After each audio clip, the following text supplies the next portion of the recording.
Mainit na pagtanggap ang ipinaramdam ng mga Kapampangan sa ginanap na homecoming event para kay Miss Supranational Philippines 2027 Alison Hetland nitong May 19 sa Royce Hotel Clark. Ang aktibidad ay pinangunahan ng Miss Universe Pampanga sa ilalim ni Michael Kakay Munoz, katuwang ang tanggapan ni Pampanga 1st District Representative Carmelo Pogi Lazatin Jr.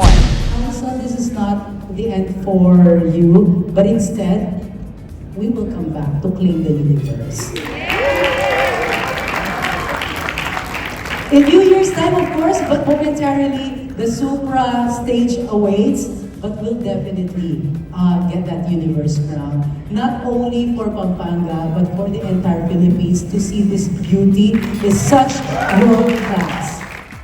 Nagpahayag ng buong suporta sina Department of Transportation o DOTR Assistant Secretary IC Calaguas at Chief Political Affairs Officer Reyna Manuel.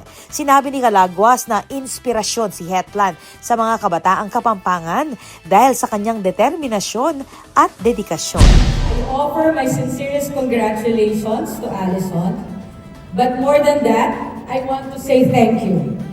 Thank you for making not only mine, but our whole team's dream a reality.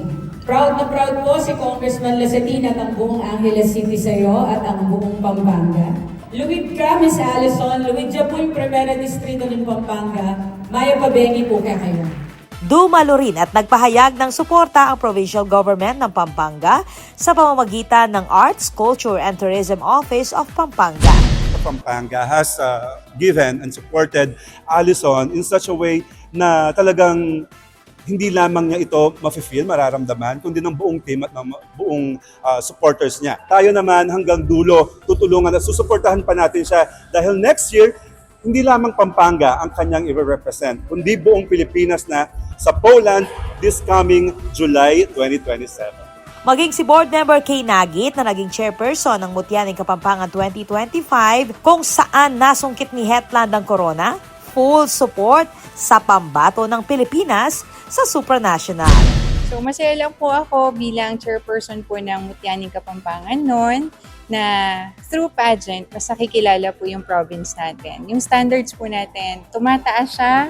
At syempre, abangan po natin yung Miss Supranational 2027. At asahan niyo po na ang provincial government susupport hanggang international stage. Si Hetland, na residente ng Barangay Pandan, Angeles City, ay dating kinoronahang mutya ng Angeles 2024 at mutya ng Kapampangan 2025. Nagsilbi ring ambassador ng One Town, One Product o OTO program ng Angeles. Nanay Gov, Vice Gov Delta, si Kong Pogi, and of course, ang mayor din po namin ng Angeles, Mayor John, ASEC IC, and Miss Reyna, thank you so much po. They've been there since day one, and they're still here now, and I'm forever grateful. Whenever I see them, I always try not to cry kasi sila talaga yung sabi nga ni Ma'am Reyna, our baby girl sa akin. Thank you so much po sa lahat ng suporta, tiwala at pagmamahal. I'm very glad that I got to carry the province of Pampanga with so much love and support. And kaya rin po naging madali ang laban ko dahil rin po sa inyo. Ako po, Patricia Mamangon para King News Force Pampanga, Balitang Tuto, King Balen, Susuyo.